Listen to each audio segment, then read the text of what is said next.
Welcome to Kenton Teaches. Enjoy the video. You start by making Windows 7 ready. Confirm Service Pack 1 is installed and that Windows update runs. Once done, install all important updates so the OS has required runtime fixes. Make sure the platform update and any listed prerequisites install. They provide libraries. Net 4. 5 needs. If updates fail, restart and run Windows Update again. This gets the system components aligned so the NET installer can complete without missing dependencies. You now run the actual NET Framework 4.5 installer. Choose the offline package for reliability or the web installer if you have stable internet. Right-click and run as administrator so elevated setup can add system components. Follow prompts, accept the license, and let the installer fetch or apply required files. During installation, watch for prerequisite checks and let the setup apply them.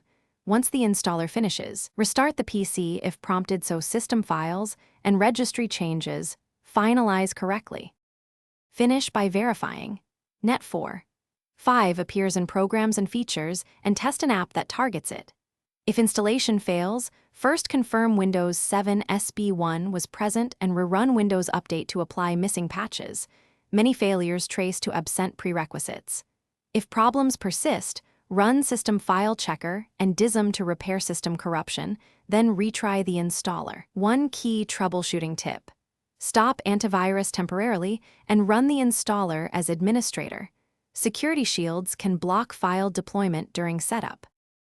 Thanks for watching. Please subscribe if this video was helpful.